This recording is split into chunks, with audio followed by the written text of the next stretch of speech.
Assalamualaikum warahmatullahi wabarakatuh.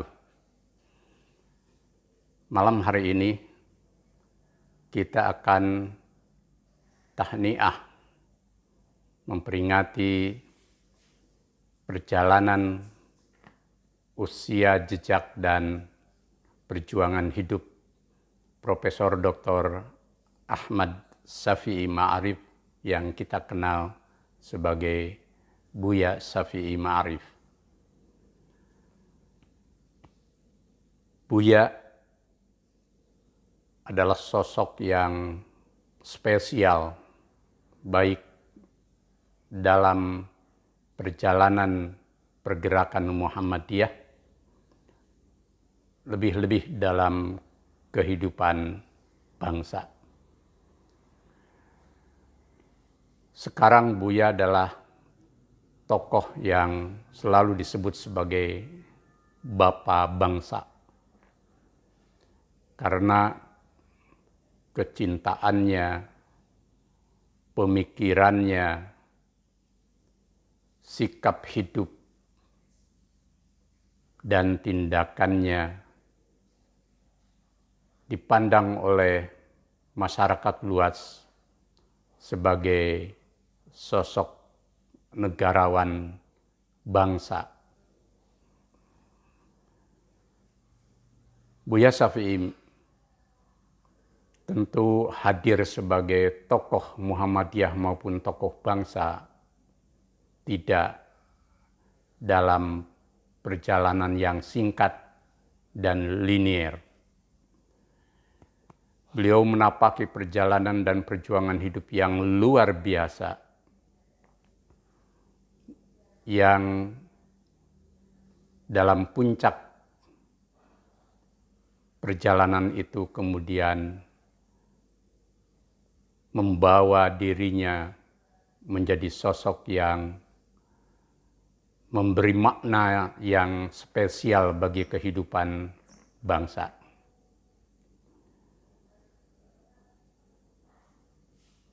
Buya sebagai tokoh Muhammadiyah telah ikut menorehkan pemikiran-pemikiran maju, bahkan sebagian orang menyebutnya sebagai pemikiran liberal dalam makna positif, yang sering keluar dari tatanan dan status quo pemikiran. Di era Buyalah lahir pemikiran tentang Khitah Muhammadiyah 2002 di Denpasar, sekaligus juga dakwah kultural yang sempat menjadi polemik di tubuh persyarikatan.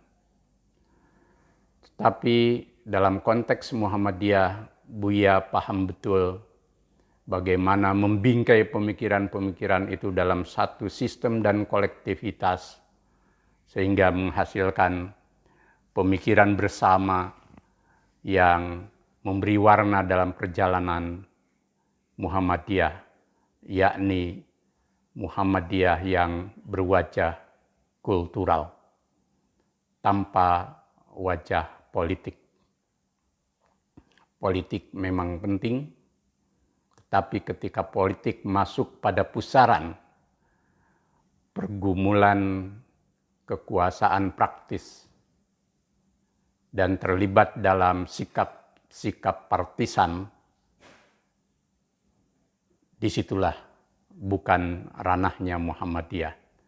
Dan tradisi ini sebenarnya merupakan kelanjutan dan mata rantai dari Khitah Muhammadiyah yang telah diletakkan oleh para pendahulu sejak tahun 68, 69, 71, sampai seterusnya. Dan warna Muhammadiyah yang kultural itu sesungguhnya adalah karakter Muhammadiyah sebagai gerakan dakwah bil hikmah, sekaligus juga mencerminkan kepribadian dan Hitah Muhammadiyah. Dalam konteks bangsa, Buya telah hadir menjadi sosok yang memberi warna, yang menghadirkan pemahaman tentang pluralisme atau kemajemukan dalam beragama, berbangsa, bernegara. Di satu pihak tetap pada prinsip-prinsip kita berislam, tetapi menghadirkan Islam yang inklusif. Warna ini sangat kuat, yang kadang dalam beberapa hal kemudian menimbulkan salah paham dan kontroversi di kalangan sebagian umat, bahkan sebagian warga Muhammadiyah.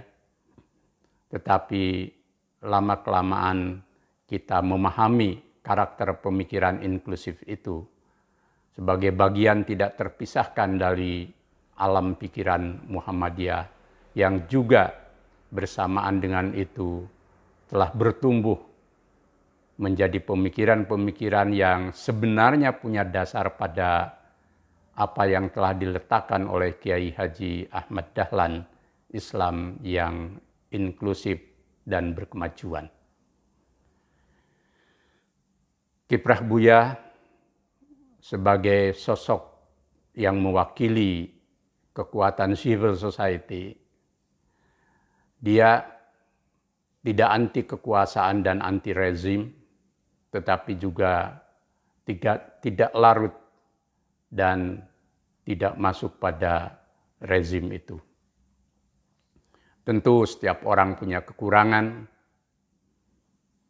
tetapi benang merahnya adalah Buya ingin menghadirkan Islam, Muhammadiyah, dan wawasan kebangsaan yang merawat kemajemukan.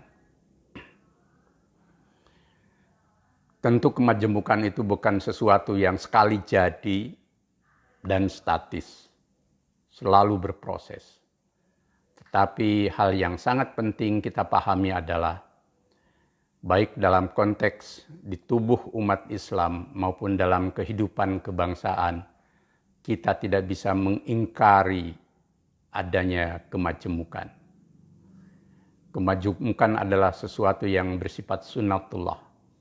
Tinggal bagaimana kita memberikan perspektif pemahaman dan pemikiran yang luas, di mana kita bisa hidup berdampingan dalam spirit Al-Hujurat 13. Ya ayuhan nasu inna khalaqnakum min dzakari wa unsa wa ja'alnakum su'uba wa qabaila lita'arafu inna akramakum indallahi atqakum innallaha alimun khabir. Semangat kemajemukan yang juga bersifat universal juga menjadi bagian dari keprihatinan dan concern pemikiran Buya. Buya membawa Islam pada kancah pemikiran kemanusiaan universal tanpa sekat. Pemikiran-pemikiran humanisme Islamnya telah memberi warna pada orientasi pemikiran kemanusiaan universal. Fondasi ini tentu perlu terus diwacanakan oleh generasi muda dengan kritik, dengan perspektif baru bila perlu, dan horizon pemikiran yang semakin luas. Dalam konteks kenegaraan, kita memang sekarang ini memerlukan pemikiran, sosok, dan orientasi tindakan para elit bangsa dari puncak sampai bawah yang betul-betul berjiwa futuwah, berjiwa kenegarawanan, yakni meletakkan kepentingan bangsa yang lebih luas secara jujur autentik di atas kepentingan kelompok, golongan, apalagi pribadi.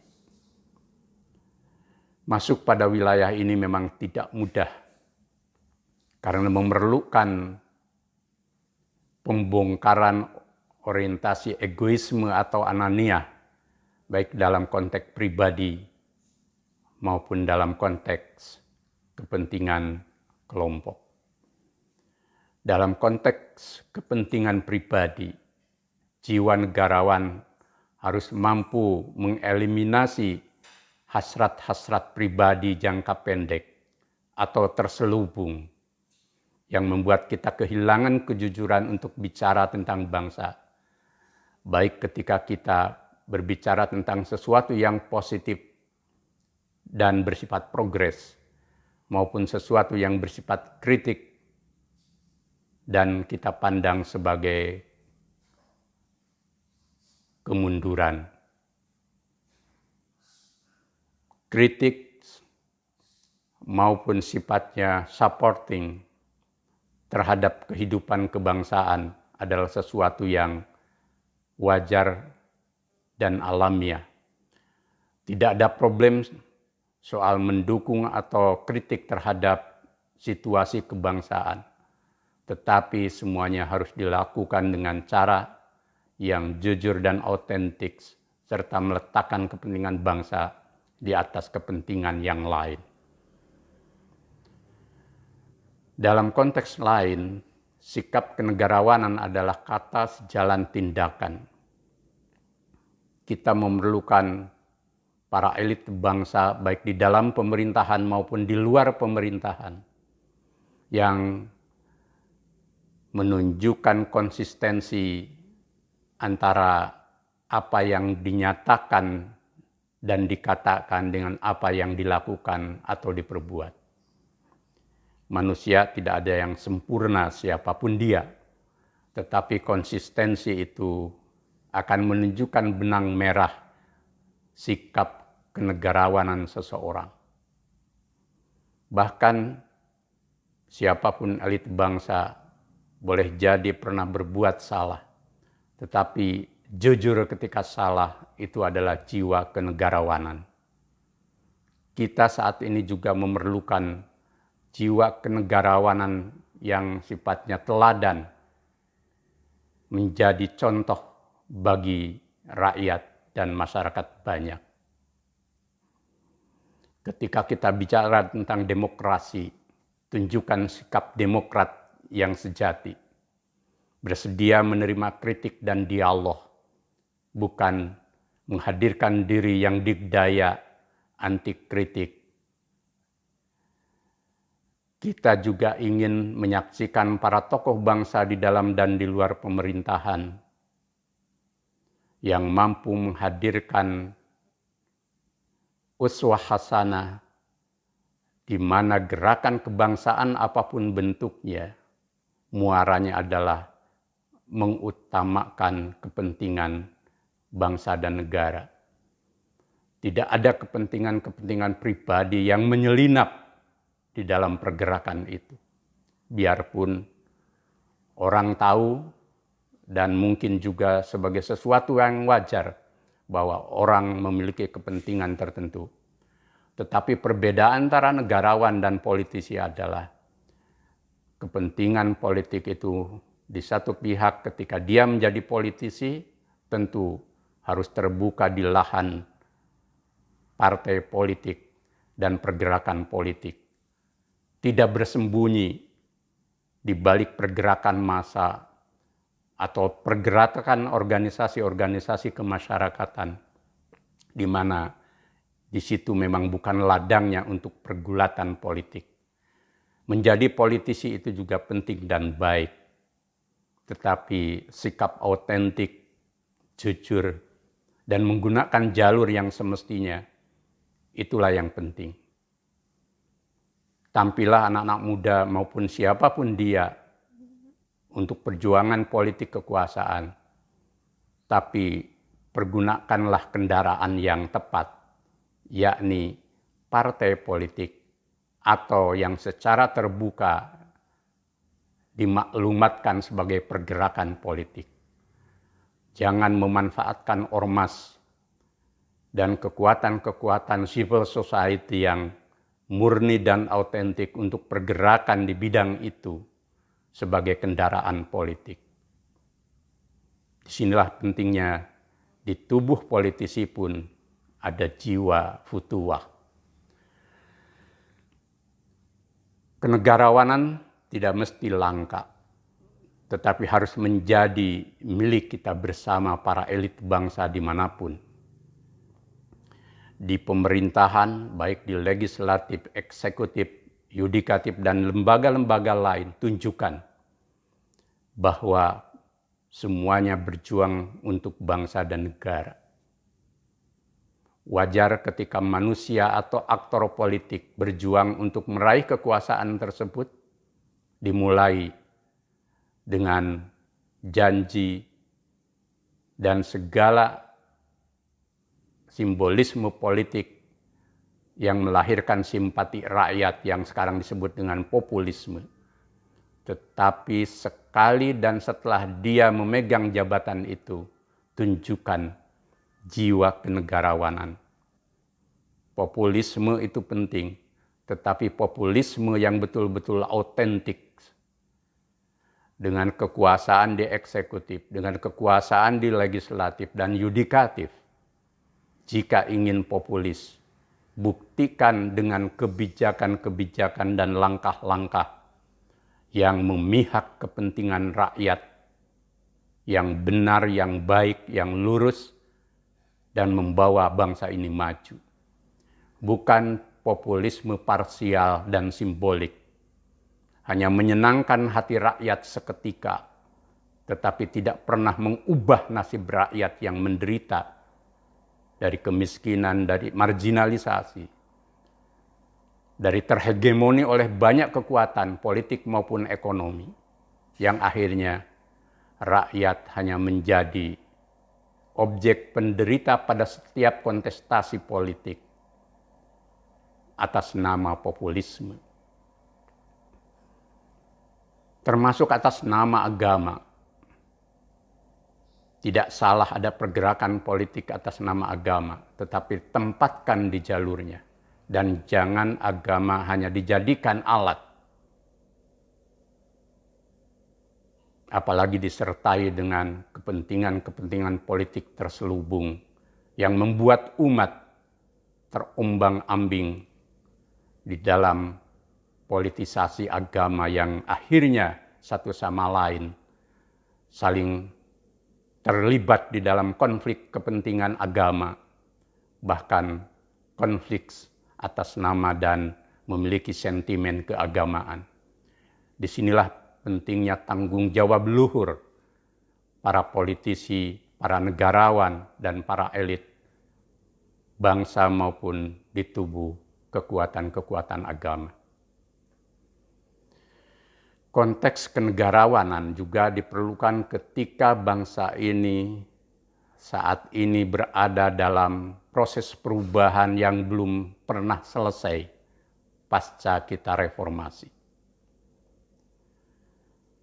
Reformasi merupakan pilihan niscaya dari pergerakan rakyat dengan seluruh komponen dan kekuatan bangsa, termasuk para tokohnya, untuk mengubah rezim yang otoriter menjadi rezim yang demokrasi. Tetapi reformasi tidak bisa dilepaskan dari konteks jiwa, landasan, dan cita-cita hidup bangsa yang diletakkan oleh para pendiri bangsa tahun 1945.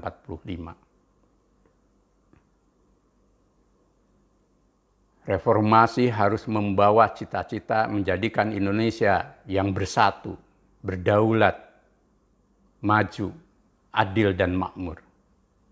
Reformasi tidak untuk reformasi, demokrasi tidak untuk demokrasi, tetapi harus membawa kemajuan. Dan kemajuan itu tidak semata-mata pragmatis, tetapi harus punya fondasi dan visi kebangsaan yang kokoh. Untuk apa kita bernegara jika kita hanya berpikir tentang nilai guna, membangun Indonesia hanya bersifat fisik, tetapi lepas jiwa dan ruhnya.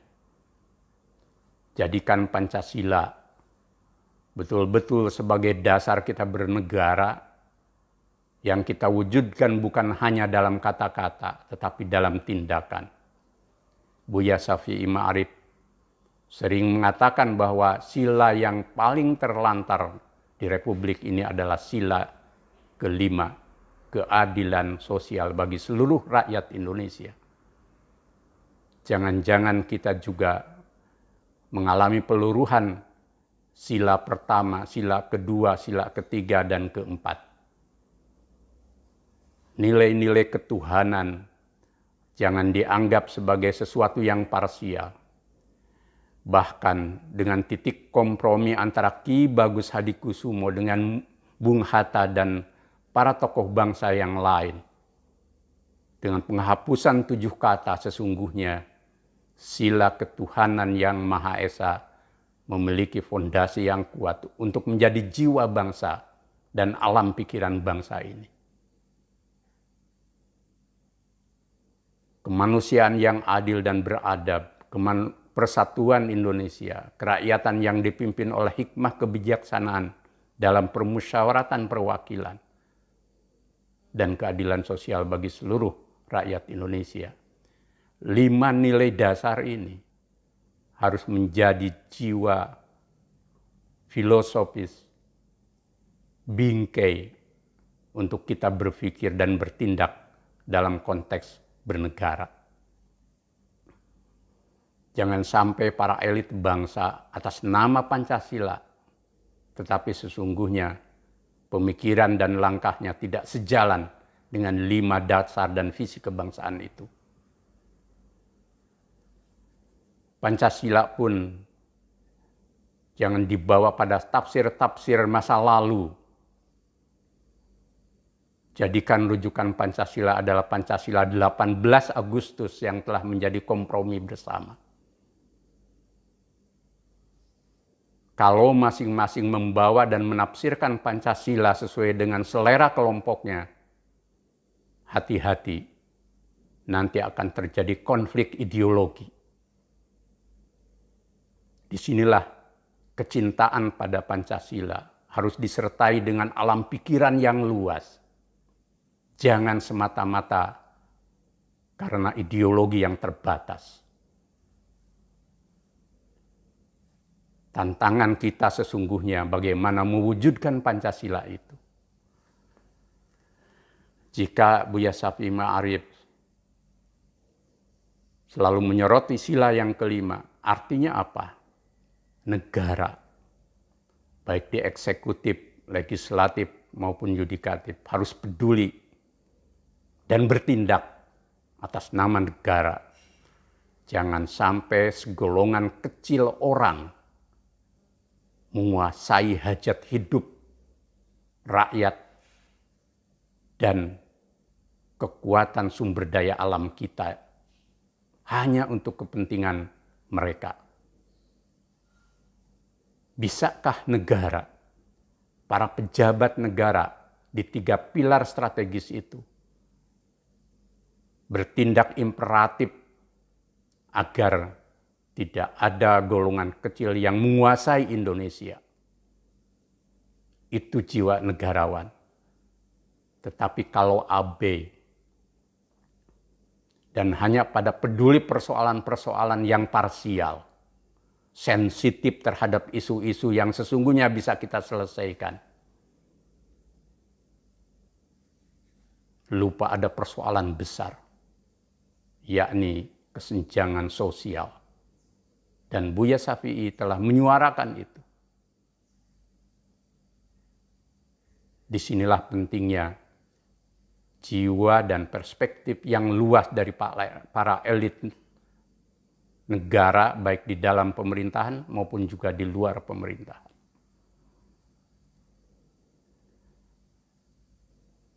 Terakhir, kita menghendaki agar jiwa negarawan itu juga tumbuh menjadi alam pikiran kolektif kita sebagai bangsa, termasuk warga negara. masa depan Indonesia sesungguhnya tergantung kita. Sistem politik, ekonomi, dan budaya kita saat ini sudah sangat-sangat liberal. Yang intinya siapa yang kuat, dia yang menang. Politik pun sama, siapa yang kuat, dia yang akan menang. Pasti, dia yang punya kekuatan politik, dia akan menentukan merah, hitam, hijaunya negara ini. Tetapi pernahkah mau mendengar suara kebenaran di luar itu? Jika ada elit bangsa yang bersuara lain, tetapi untuk meluruskan arah dan kiblat bangsa, dengarkanlah. Dan jangan dianggap itu sebagai makar, sampai terbukti bahwa itu makar. Tetapi juga yang bersuara, menyuarakan kebenaran itu, sekali lagi harus autentik. Jangan menyelinap dan membawa misi-misi kebenaran itu hanya kepentingan dan alam pikirannya sendiri. Musyawarah dan dialog itu menjadi penting. Indonesia tidak bisa dibawa oleh satu golongan, oleh satu kelompok, oleh satu kekuatan saja. Bukankah Bung Karno pernah mengatakan di sidang BPUPKI bahwa Indonesia yang akan dibangun dan dimerdekakan saat itu adalah sebuah negara semua untuk semua. Bukan negara untuk satu orang, untuk satu golongan. Apakah itu golongan bangsawan atau golongan yang kaya, tetapi semua untuk semua. Mewujudkannya pun memang tidak gampang. Para tokoh bangsa yang dikenal negarawan pada periode pertama pemerintahan yang kita sebut dengan Orde Lama atau apapun namanya, juga ada kekeliruan dalam cara mengurus negara. Orde Baru juga sama, ada kekeliruan di dalam mengurus negara. Di samping kedua-duanya juga ada kelebihan dan kemajuan. Saat ini pun sama. Ada kemajuan tetapi juga ada problem-problem yang harus kita selesaikan dan kita luruskan bersama. Disinilah pentingnya perspektif yang luas. Bagi generasi muda, bukalah horizon kebangsaan yang lebih mendalam dan lebih luas perspektifnya, agar lebih maju, lebih berjiwa negarawan dari generasi sebelumnya. Kenegarawanan jangan dijadikan sebagai hasanah keilmuan untuk menara gading, tetapi untuk orientasi alam pikiran dan tindakan kita seluruh keluarga bangsa, yakni meletakkan kepentingan bangsa dan negara di atas kepentingan pribadi, kelompok, dan golongan. Mudah-mudahan kita bisa mengambil mozaik dari kekayaan pemikiran Buya Syafi'i Ma'arif bersama para tokoh bangsa yang lain untuk Indonesia berkemajuan. Wassalamualaikum warahmatullahi wabarakatuh.